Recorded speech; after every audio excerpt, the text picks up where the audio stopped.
All right, welcome back to the All American Hoops podcast. And when I say welcome back, I mean welcome back because it has been way too long since we've had it. Since we've had an episode. Today's January 8th. We didn't have one last week because it was New Year's Day. We didn't have one the week before because it was Christmas Day. I think we had, I think I wrote solo the week before that, but either way, it's been way too long. But regardless, joining me is my younger brother Matt Driscoll. It's always a pleasure. Like you said, it's been a minute. I'm excited to talk some hoops today. Yeah, that's really it. I think it's been over a month since I've been on, or maybe a month. Maybe it has been. Hang on, yeah, I have the whole show and the whole like catalog in front of me now. So give me a second. Hope it doesn't play anything. Okay, it's about to, but so I want to say yeah. So the last episode was by myself, and then the episode before that was the episode with you and Tyler. So yeah, it was, I was gonna say, was the last episode me and Tyler? That's crazy. it was, yeah, yeah, that's crazy. Yep. So anyway, yeah, lots has happened since then. But before we start off, so this is episode 107.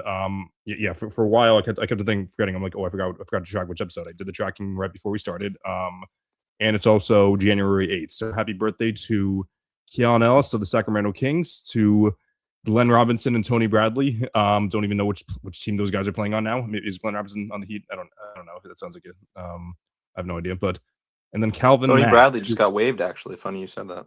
Did he? Oh wow. Yeah. And then Calvin Nats, who I don't know.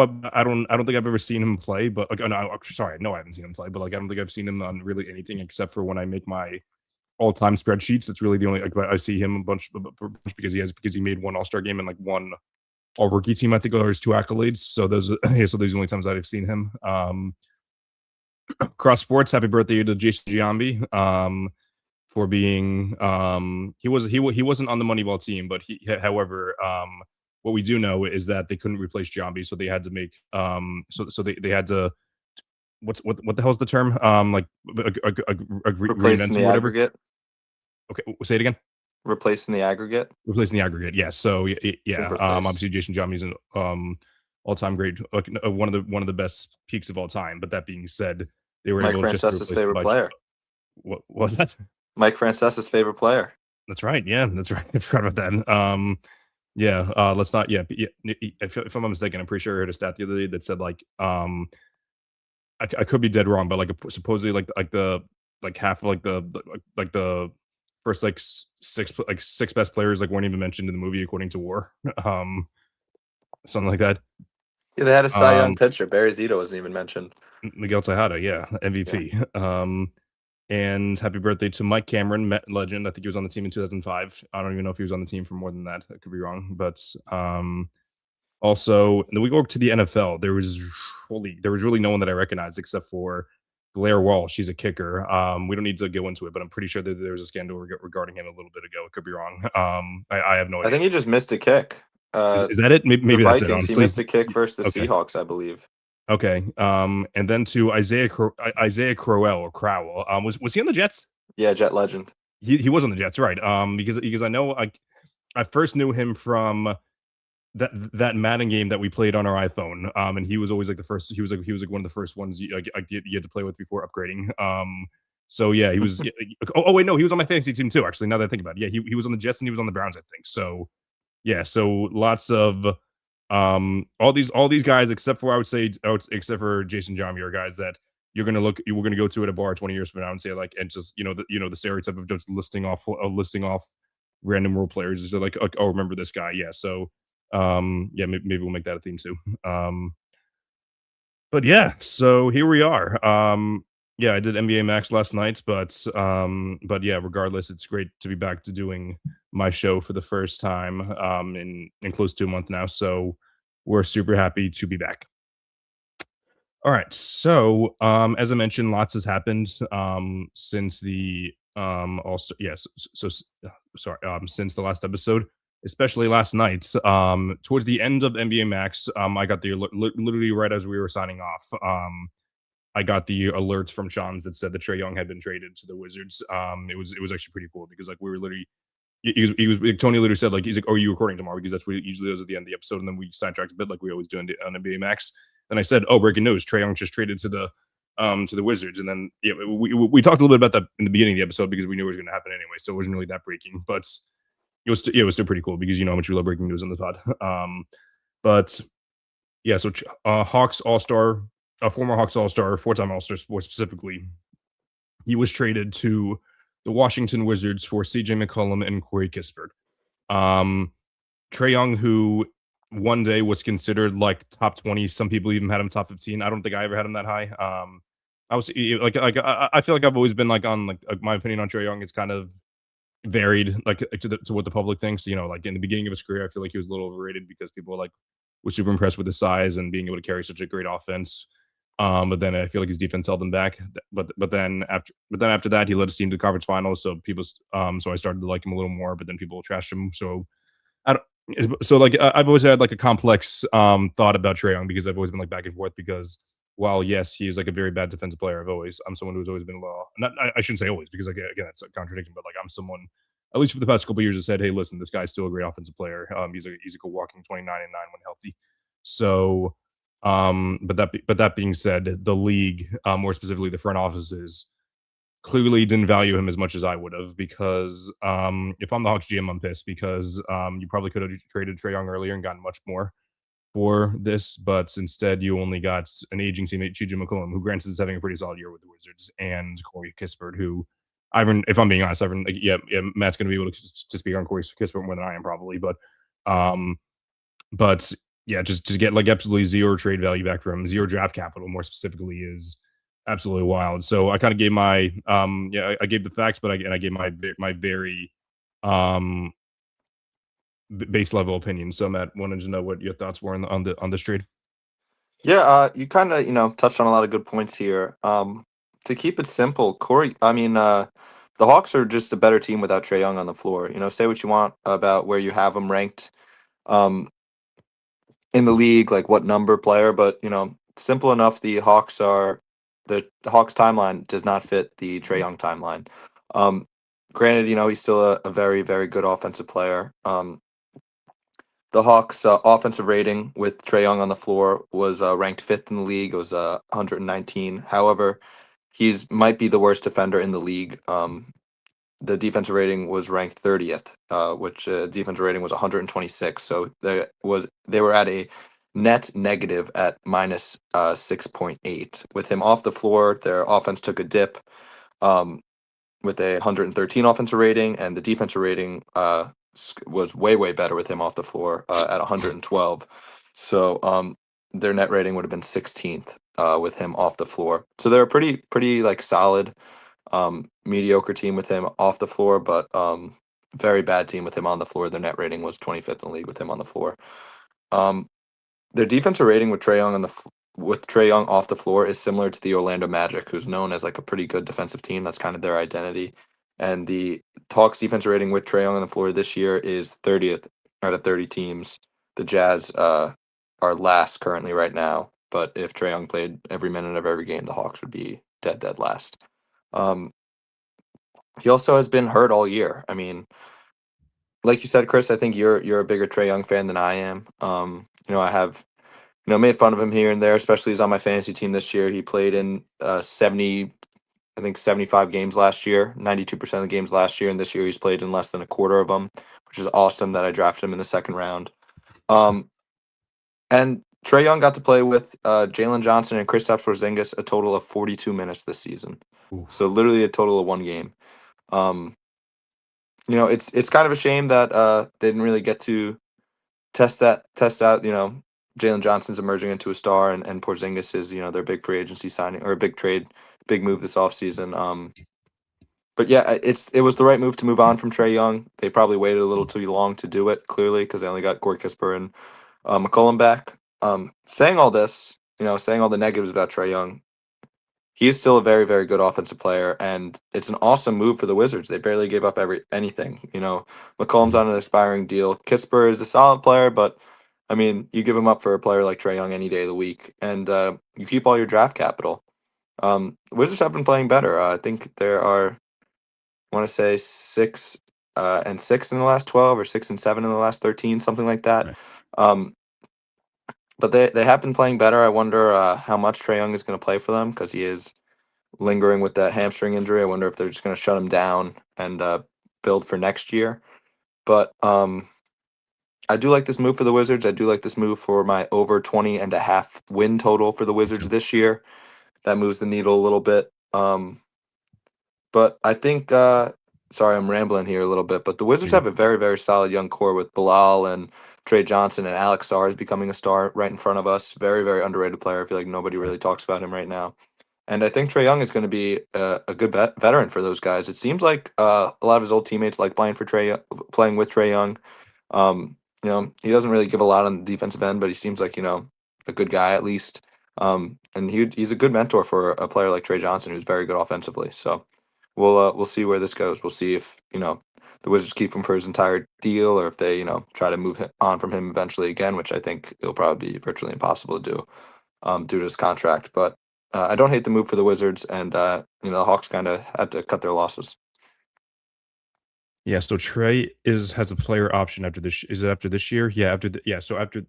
after this year, he has a player option. I have a very hard time believing that he'll opt out of that because it's 48 million. I'm sure that, yeah, like if he opts out, I don't know what team is giving him anything close to that. I feel like what do you think? Maybe like I don't even know. Like is any team giving him a 30 million AAV? I mean, if they wouldn't trade for him right now, why wouldn't they like I don't be know. Like comfortable giving him that much? So so like, the only thing I can think of is maybe it's one of those things where like they don't want to give up any assets, but maybe they're willing to overpay for him just a little bit. But yeah, yeah, yeah. If I were his agent, I would say, dude, just opt into your contract. Hopefully you're healthy next year and just ball out. Either the Wizards can give you a handsome extension, or some other team will bite at you at your higher value. So yeah, but I was I just was saying gonna last night on, say, on NBA Max, I just didn't know what type of team would benefit a ton from trading for Trae Young. Like the Wizards are a rare scenario because they're young and on the up and coming, but they are on the up and coming, but they really don't have a sense of direction because they just have a bunch of young good players. And that works out sometimes, even like a team like the Celtics, like they were young, but the reality is like they were never like they never like didn't have a veteran. Like there was always like an Al Horford or an Isaiah Thomas or a Kemba Walker to lead them. So every team needs like a leader. So hopefully there's the thought is like, okay, maybe we can go after Trae Young here. Get rid of CJ McCollum, who's clearly not part of our future. And just see what we can do. So that's why I think it's what's going to happen is they're just looking to see exactly what they can do from here. But other than a team like the Wizards, I don't know what other team would benefit from them. Like I'm not going to go through every single team off the top of my head, but because like he's like the rare scenario to where if you're a championship contender, I don't know of any teams that are currently like on the cusp of maybe winning a championship. He either doesn't move the needle for them or just straight up hurts them because I guess we can go through the contenders. So like yeah, like obviously the Knicks aren't going to trade for him because you're not going to pair him up with Brunson. That would be awful. The Pistons are already on a roll. I'm not going to pair him up with Cade because that would just be a weird fit. Even though Cade's longer and a better defender than him. Um, and then yeah, obviously the Celtics aren't gonna go all in on a very very expensive deal. The only one that we could I wouldn't even consider these guys contenders anymore. The Cavs is maybe doing like a Darius Garland, Trae Young straight up. But like even then, the Cavs, I think the Cavs are. I think they're like Darius Garland, and I don't know what to think about I don't know what to think about the Cavs. Obviously, they're like a much worse team than I thought they'd be. But like yeah, they were like the only contender that I feel like maybe would have benefited slightly because Trae Young's obviously the much better offensive player, but it's obviously the worst defensive player. So and then out west, literally every single team I think would get worse by trading for him. Like even a team like the Rockets who don't have a clear ball handler. Like Amon Thompson's having a very good season as their starting point guard, but he's not like a natural point guard.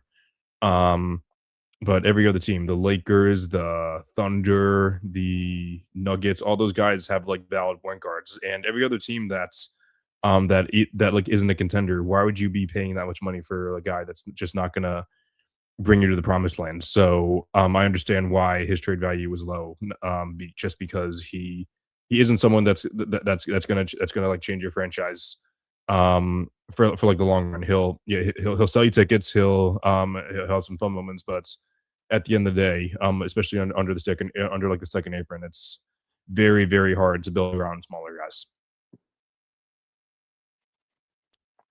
Yeah, I totally agree.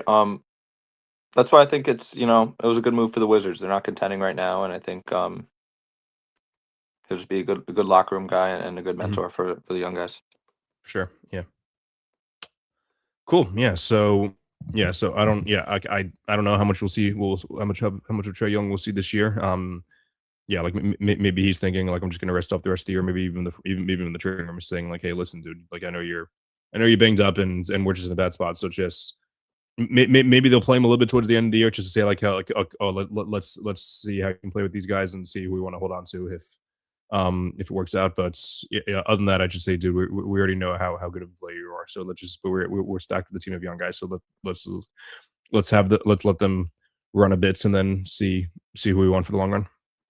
Yeah, it's awesome that I took him in the early second round, and I took Sabonis, my first overall pick, who hasn't played since Yikes! early November. Then I have Ja, who's a loser, and then I have Drew Holiday, who's been day to day since November 14th. It's great. It's great. Oh, it's wonderful. Yeah. Here's a you probably saw this. Like Ryan Russillo ran a poll the other day, and I talked about this on NBA Max. So out of the four players, who would you rather build around? So the four players were Trae Young, John Morant, Zion Williamson, and Joel Embiid. Oh Um, God! so I'll tell you the results in a second. I'll Did also you tell make you a my pick. TikTok about this the other day? Oh no, that No. was number two option. It was like Lamelo or Ja, right? Oh yeah, that was yeah, that was a couple months ago. Oh really? I thought I saw Yeah, that the other day. you probably did see. Yeah, TikTok's been weird lately, but what the hell is it? Oh, no, I should look up under my but but yeah, I'll just tell you right now because I can't find it. But yeah, like yeah, Zion won. He had like 30 something percent. I don't know how that's the case. He's more injury prone than all those guys. Um, I think yeah, it's Trae Young, right? so I agree. Yeah, so Zion It's right. We're talking 37%. about right now. Yeah, so Okay, Zion yeah, I 30. would say Trae Young. Yeah, Zion 37%, Trae Young 30%, John Moran 17%, Joel Embiid 16%. I, Um, I think Embiid is last on that list purely because of age, age and um, contract probably. and contract. Ja is definitely third for me. He's a loser. Yes, I agree. His game is off. Is He's just negative. so like he was so it's weird because like so yeah, so 2022 he got into all the trouble and then he was suspended for part of 2025. Came back in 2023. He was like looking. Oh wait, or was it 2020? Oh no, it was 2024 that he came back for a bit and looked solid. Yeah, that's what it was. And then he got injured. 2025 he just didn't look like the same player at all. And even yeah, and this year just looks straight up bad. So it's like looking like the worst year of his career, which is it's like unheard of. Like hearing like all these young guys who just are just completely falling off. Like I know it's like harder for smaller guys to develop, but like he wasn't supposed to be like a typical small guy. He's supposed to be like a Westbrook type. He's like athletic, he's strong, I mean, and this yeah, he's not that guy. this is the issue with his game is that he never learned how to shoot. He never developed a jump Yep. shot, and Mhm. when you're the lightest player in the league and you rely on your athleticism, you're a couple injuries away from just not being in the league anymore. And That's that's right. exactly what's happening. I took him twice in fantasy basketball this year, where he's played in like 5 games, and then the year he played in 9 games in Yikes. 2023. So Ugh. Yep. All right. So yeah, so very interesting to see how this Trae Young thing pans out. Um, the next thing is something that's really not newsworthy at all in the NBA. It's more so just I don't even know how to describe it. Yeah, it's more so just like a discussion on a discourse on Celtics Twitter. I don't even know how much of the NBA is talking about it outside of Boston. I'm sure there are a couple people, but essentially the Celtics are on a roll. They're currently third in the East. They were second for hot minutes, right ahead of the Knicks, but then the Knicks won yesterday. The Celtics lost, so I think it's still a half a game back.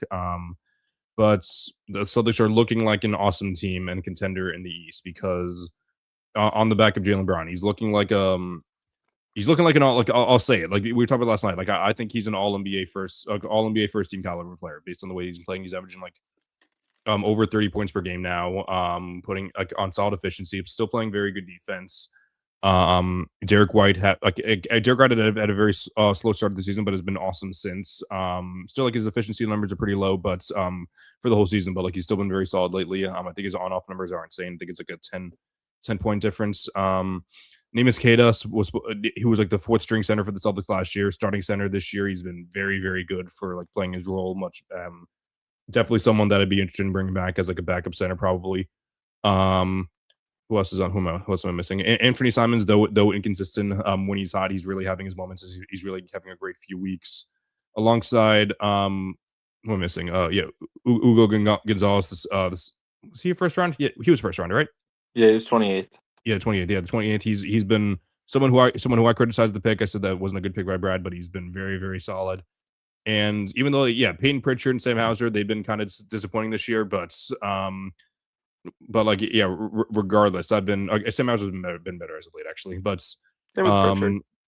what was it? Pritchard's been better I think too. Pritchard's been solid this year. He's been inconsistent. He's been much better. But Celtics have been playing awesome and much better than people expected. Obviously, we lose 3 of our starters plus Al Horford, which even then I would consider him a starter because he started more games than Porzingis. So like you can argue 3.5 starters, I guess.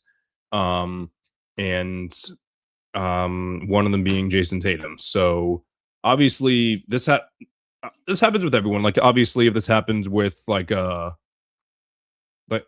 happened with LeBron when the Lakers were looking good without him. It would have happened definitely with Shea if the Thunder went on a roll without him.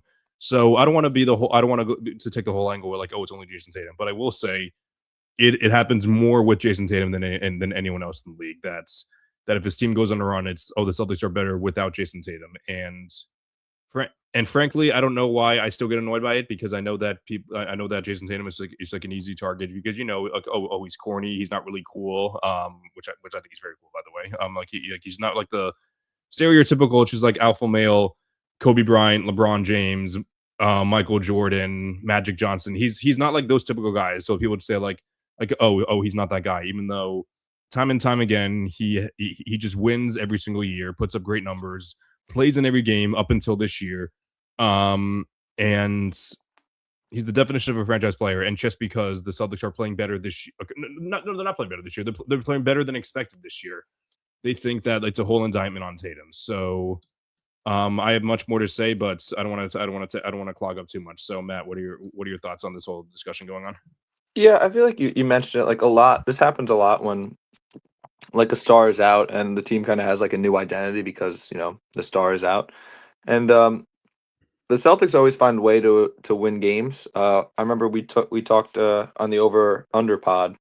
I think their line was at 41.5, and I think all three of us took the over, but it was like a slight over. So definitely exceeding expectations, and I think that's because I didn't expect Jaylen Brown to play at a NBA first team or second team, if not first team level. He's leading the league in makes, by the way. He makes 11 field goals a game. He's averaging 30 points. He's been unbelievable all year.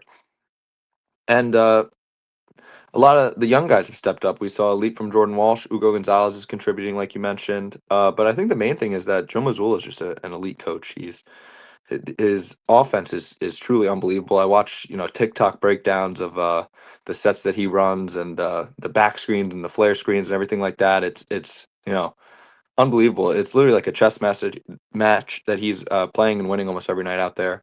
But like you said, the media discourse, though, the Celtics are better without Tatum. Oh, Jaylen Brown's better without Tatum. It doesn't, like, it used to bother me. It used to get me upset. But right now it's like, I feel like it's, you play in a big market, like you play in a historic franchise like the Celtics, like the media is gonna try to do that. I mean, you see it with a lot of bigger markets like that. But they're always gonna do that when the star is out and the team is exceeding their expectations. So I feel like I know who definitely doesn't care is the players on the Celtics. So that's for sure. So one of them was like so like it was like a caption. So it was like a video of like praising Jaylen Brown, and then like the caption of the video said, if Tatum put up these numbers, he would have won Player of the Month, and then Jaylen like that Insta. So I'll tell you one thing I don't care about is how players interact is like players' interactions on social media. I definitely don't care about it with Jaylen Brown because he's been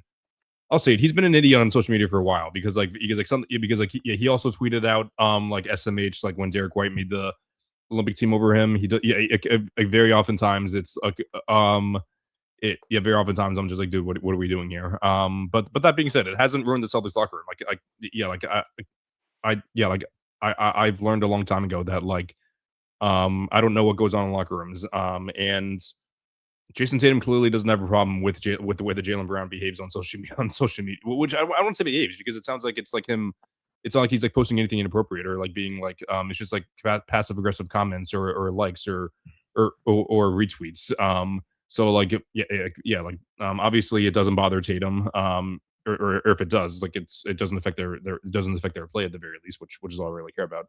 Yeah, the whole like the two of them don't like each other. Like again, I don't care about that either. Like if they're Yeah, we've heard that for like almost a decade at this point, and I mean, yeah, they're always with each yeah, other and they hang out. Like which like Fluent made the point last night. He said yeah, you can say that, but Shaq and Kobe also were with each other for however long. I mean, was that like how long was that? Was that like 7-8 years probably? yeah, And so I don't even know when Shaq traded in the 1999. I think was the year 1990, and then left in 05. So it's a little less than that actually. Now that I think about it,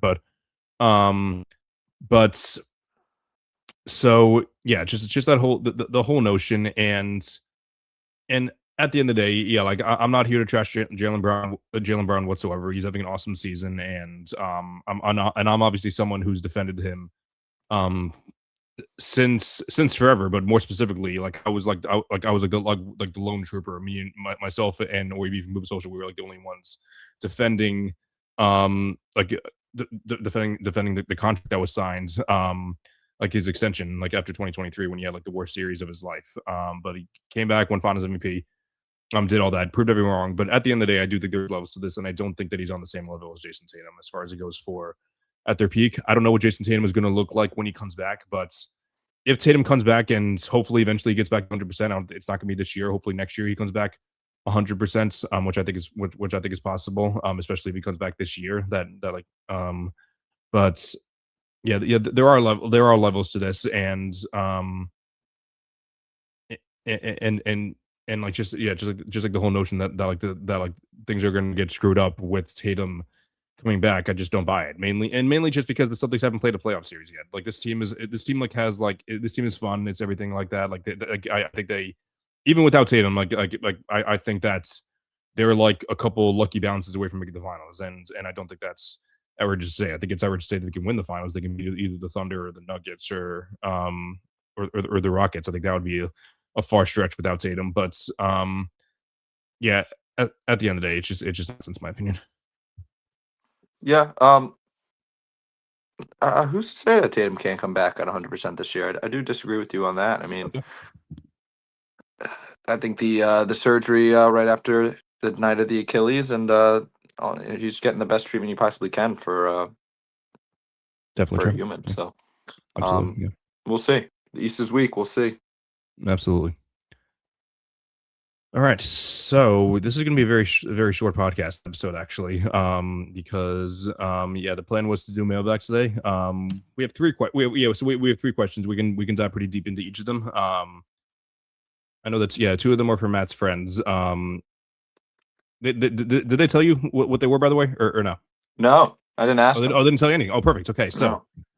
the first one is coming from our former teammates, Patrick Warts. He just commented, I think it was just 2 words. I think it was just only 2 words that he commented. He just commented, 3 words, sorry. Is Embiid back?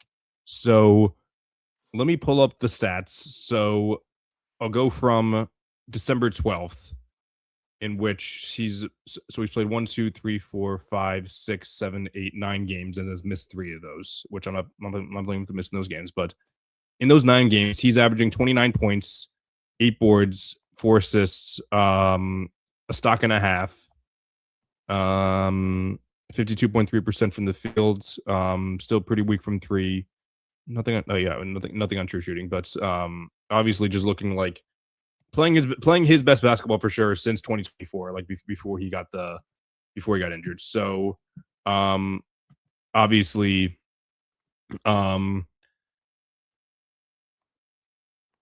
obviously it's great to see Embiid back to playing like this. Is he back fully? I don't know. my opinion on Embiid has always been the same. He's an awesome player, and when he's on, he's one of the best players in the league. But the question, so is he fully back to playing like that? I don't know if he can do that consistently. Like even if I check the numbers now, yeah, obviously, yeah. So if we just go through it from most recent to recent, so 28, 32, 26, 22, 34, 31, 27, 22, 39. So yeah, I guess it's pretty easy to get excited when like the lowest amount of points you scored in the last month is only 22 points. So when before that he was scoring 16 and 12 and 18. So but yeah, obviously just the question as my thing with Embiid has always been, can he do it in the playoffs? And maybe this year's different, like to where he can to where the Sixers are like a better team now, especially with Tyrese Maxey, probably the best teammate that Embiid's played with, like this version of Maxey, I should say. But is he back fully? I don't know. I'm not. Yeah, I'm not here to say otherwise. I'm obviously. Like, I would say. Yeah, I would say. I definitely dislike Embiid more than like the average basketball fan. But yeah, I'll give him flowers for sure, because like I thought that he was done fully beginning of the season, but he's playing his best basketball since before his injury in 2024. Yeah, I think Sixer fans have something to be optimistic about, even though it is a small sample size of 5 games. This is the first time Joel Embiid has played 5 straight games since. Do you know when, Chris? Is it 2020 2019 maybe I'm gonna say No, ever.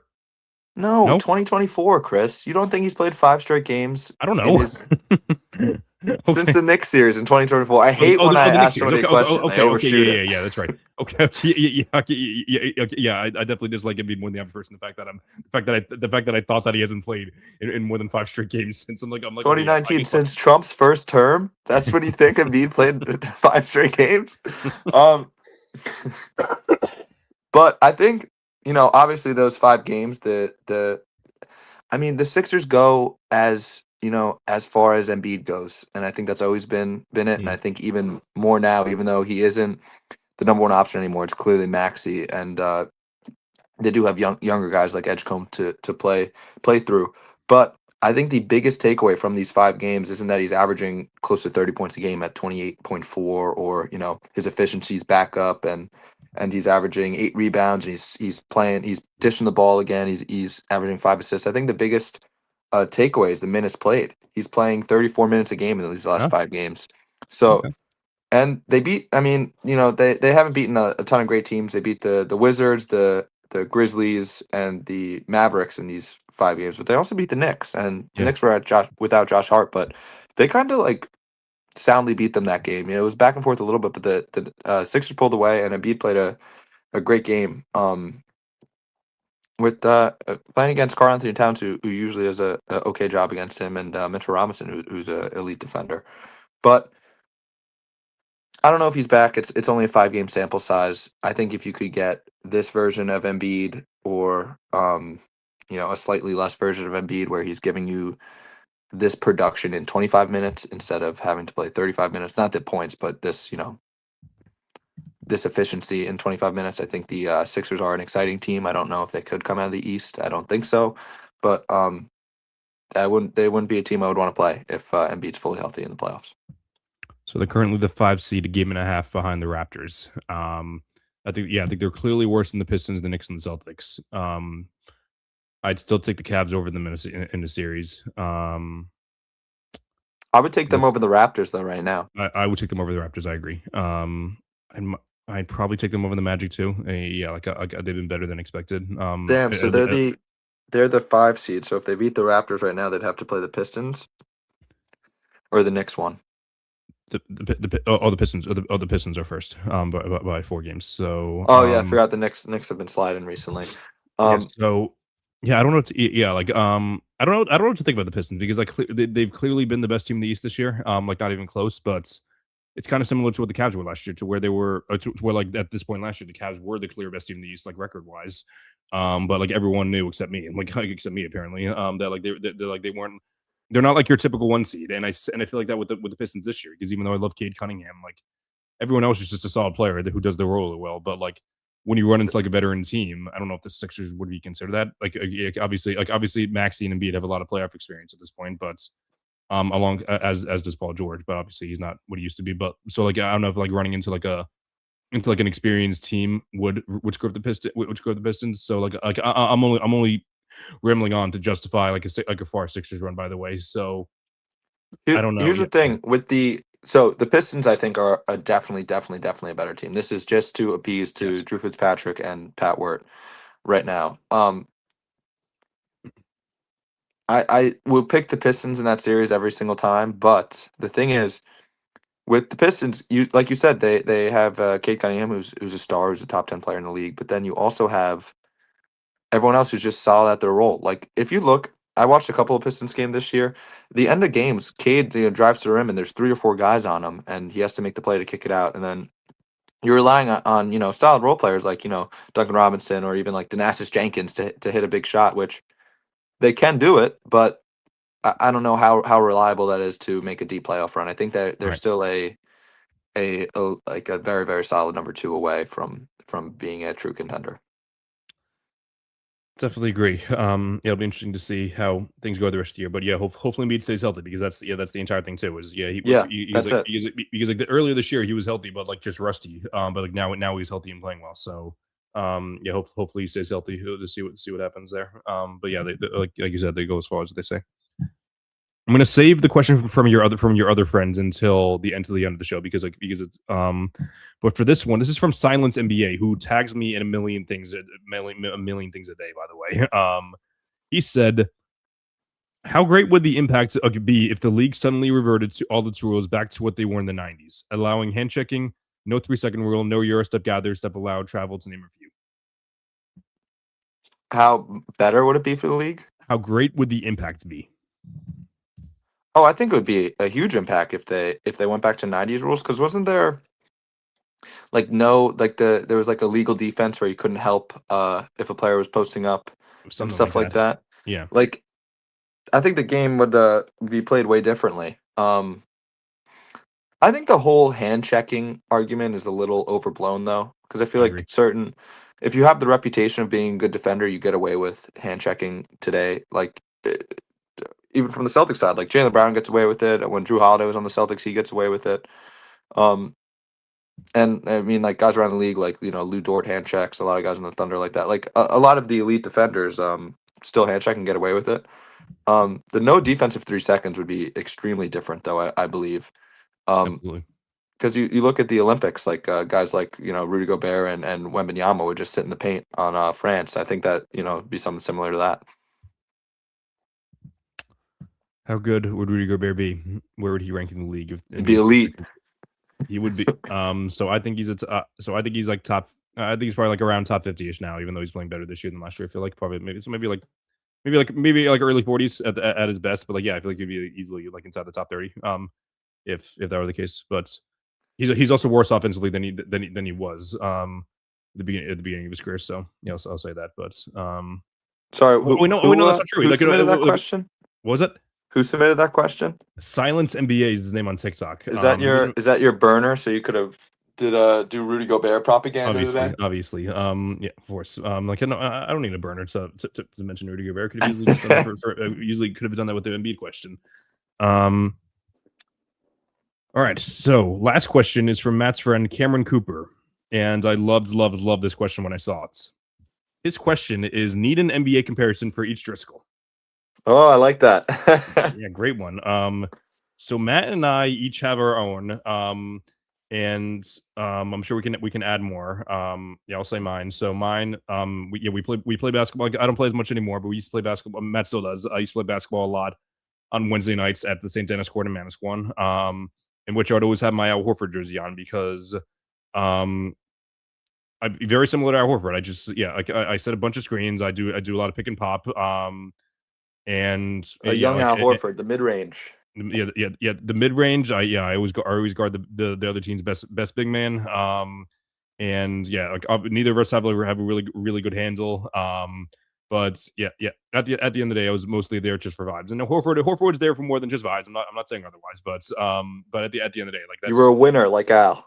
I appreciate you saying that. But yeah, like yeah, and all of the guys that said us, they still refer to me as Al Horford to this day. So just very cool. But like that's who I am. I'm sure there's other players. Yeah. I know that Johnny Langan, friend of the pod, used to call me Channing Frye because of my mid range jumper. That was like his I main like thing. that. That was actually when we were playing dunk ball actually. And I was like shooting the mid range a ton. So yeah, like I think his thing was really just looking for a mid-range specialist. But like I think he just wanted like a forward because he couldn't call me Sean Livingston because he was obviously just a guard. But yeah, so those are the two players. I remember like a long time ago. I think I called myself Dennis Rodman just because I was like on like JV and on my school teams, I was never really the best scorer. So I just said like I'm just gonna grab a bunch of rebounds, but obviously I wasn't grabbing 20 rebounds a game, but I was definitely still consider myself a rebound specialist because that was my main thing I did when I was in high school. So yeah, I've listed a couple, but yeah, Al Horford is my answer. But like, yeah, I've been compared to a couple of others as well.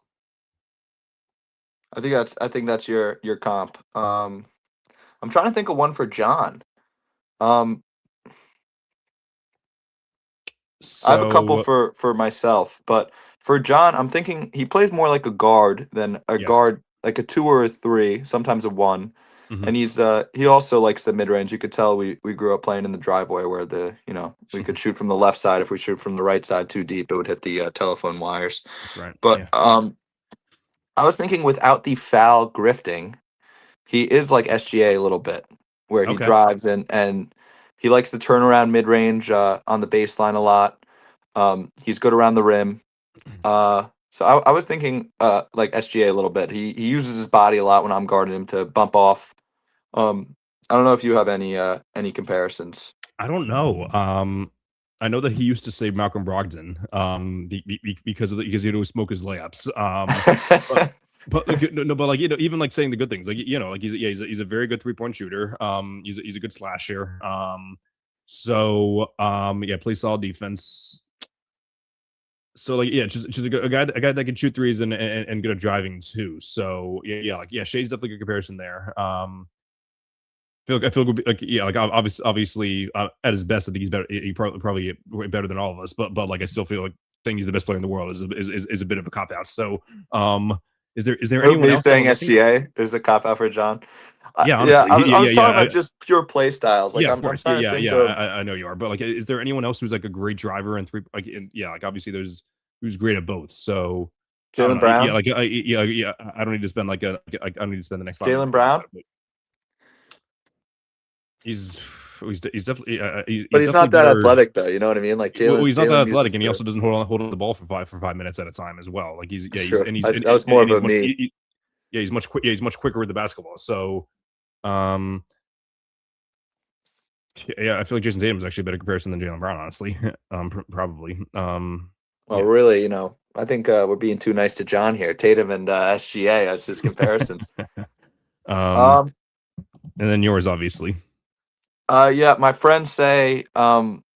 So recently I just got a new one. Shout out Chris Bastine, teammate and Jimmy's Cucina legend. Ah, He says that I play like Taj Gibson a little bit with my oh, post game with the post fades, which I agree with. But I play more like a 3, I would say, compared to and a 4 compared to Taj Gibson, who's more of a 4 and a 5. Um, Shout out friend of the pod and guest Tyler Casaretto says I'm LaMarcus Aldridge a lot of the time with my mid range game, and if I'm feeling good, it's Carmelo Anthony a little bit, a lot of contested mid ranges and a lot of ISO ball at some points. But I don't know who else I would be. I feel like I dish it more than Carmelo Anthony, so I don't know if that's a you great definitely do. comparison, but Yes, you definitely do. I You're would also a say much better that. defender than him, and you're a better defender than him, even if you were in the NBA as well. Oh, wait, I forgot the episode 100. The episode for the Mellow Haters episode is already filmed, hasn't come out yet.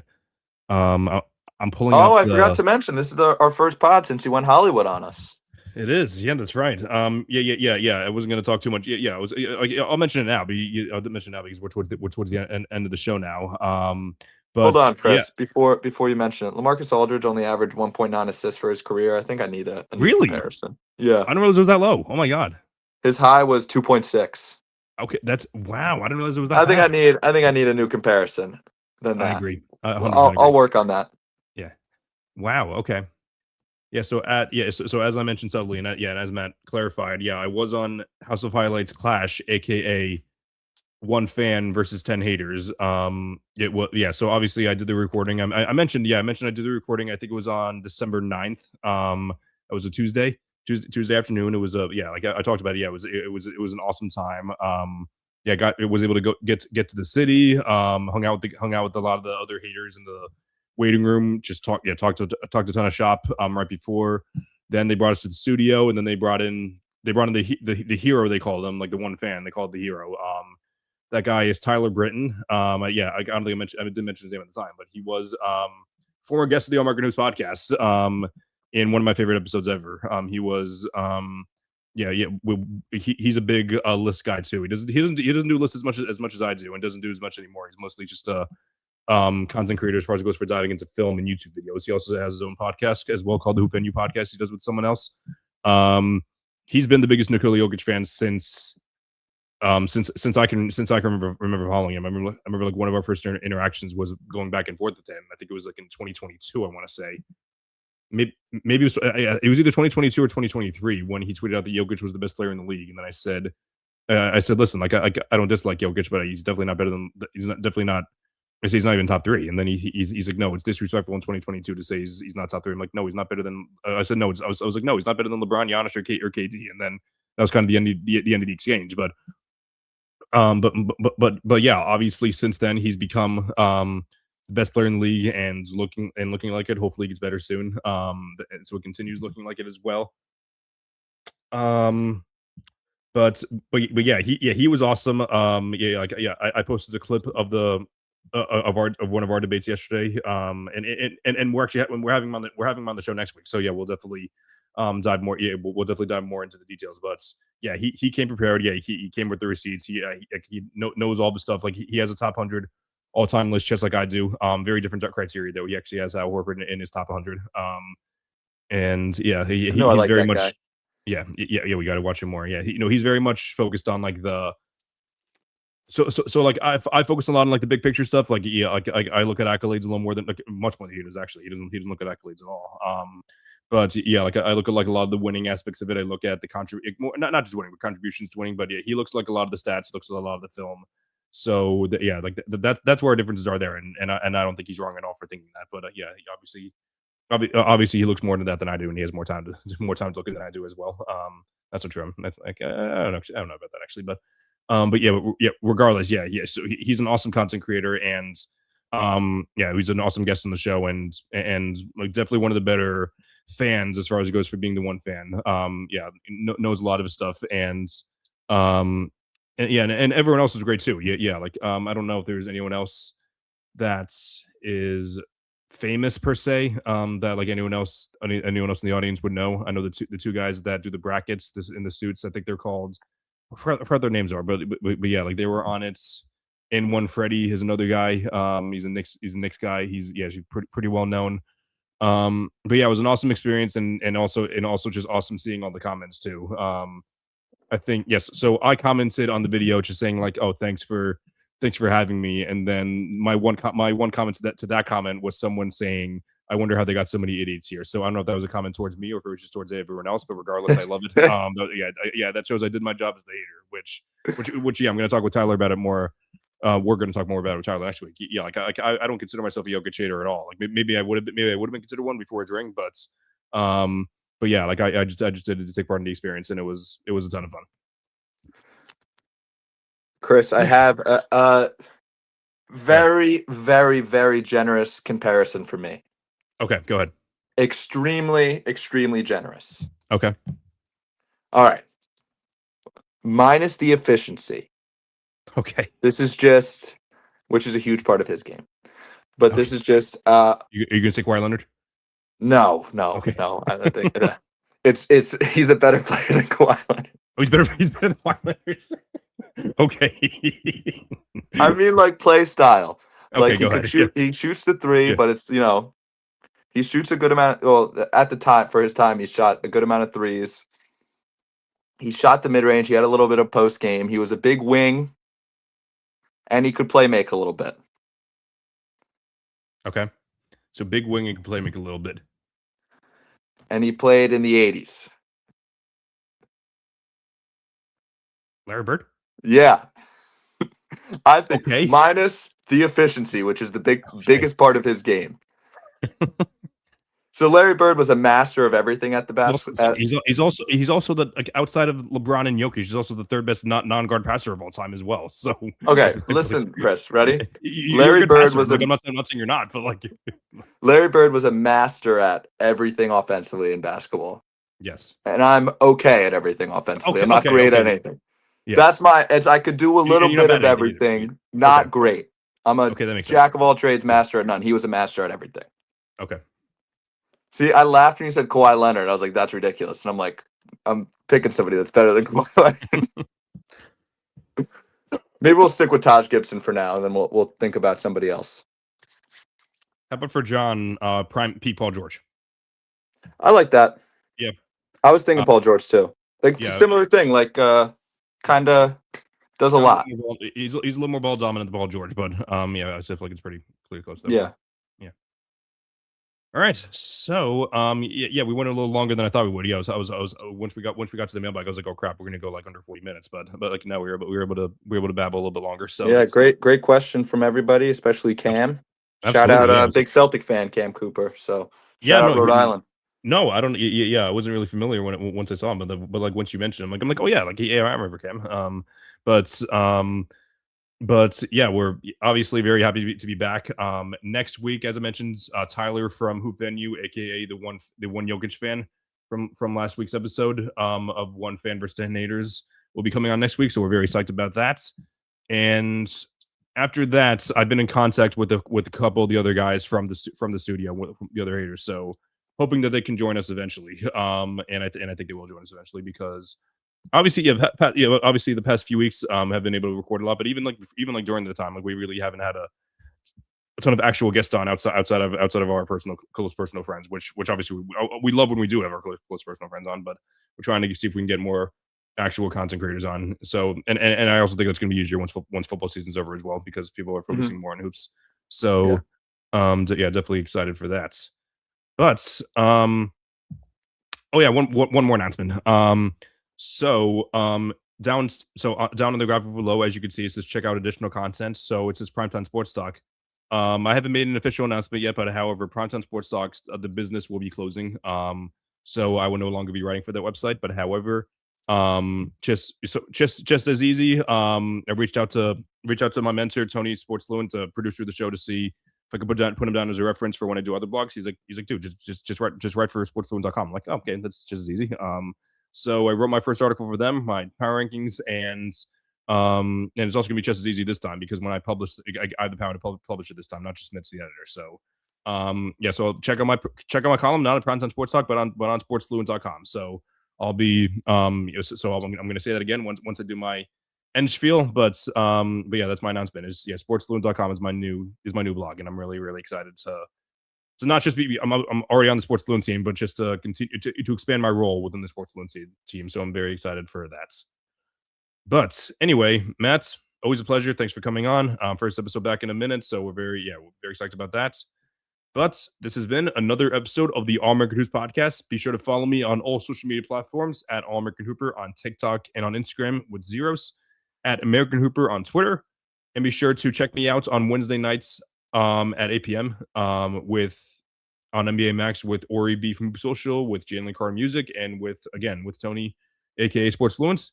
And be sure to check out my column on sportsfluence.com. This has been another episode of the All American Hoops podcast. I'm Chris Driscoll. Until next time, keep grinding and stay hooping. Have a great night.